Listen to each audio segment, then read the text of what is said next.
BJJ fans, and of course the BJJ stands for Blind Judo Journey, and this is a better way to practice transitions. This can be useful for Judo, Brazilian Jiu-Jitsu, wrestling, any sport where we are grappling stood up and we're also grappling on the floor.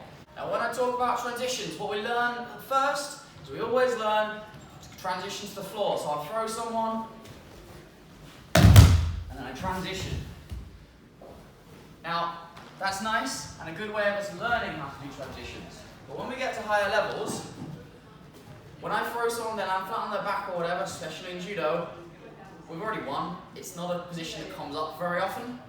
So too often I'll see people do like Osotogari, and then partner goes down, and if he stays on his back or whatever, I've already won.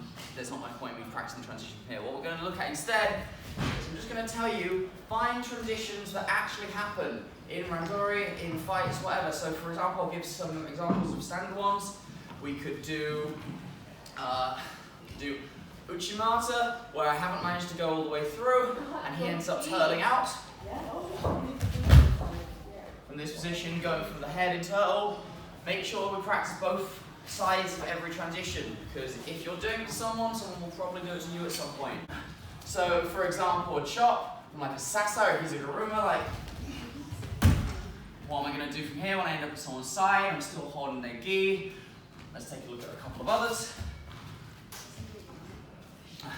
If, for example, I'm getting thrown with Osotogari, but I'm able to spin out of it, make sure we practice these transitions from both positions. A couple more examples might be, I do Ouchigari, but he doesn't land flat on his back, he lands on his side. And I try and come through, maybe I do a knee cut, maybe I go over. But practicing all these different transitions. A few more examples.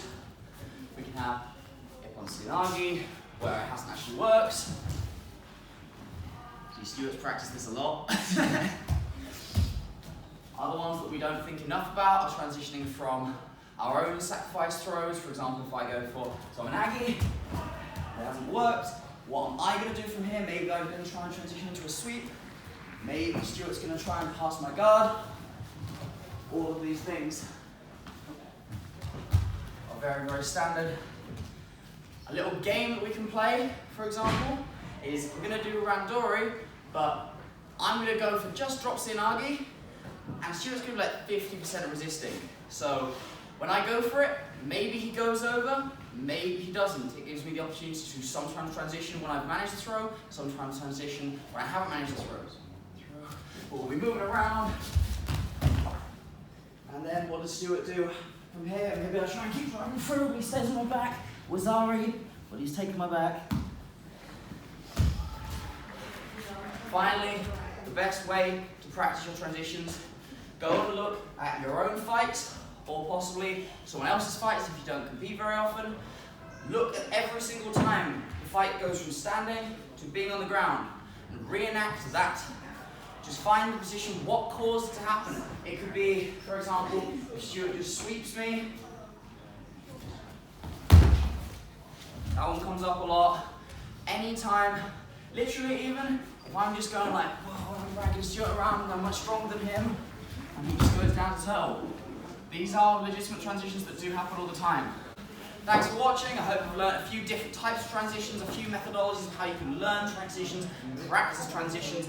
It's not good enough to just throw someone, have them land flat on their back, and wait for them to give you their arms.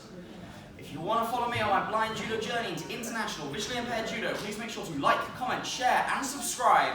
Saramade.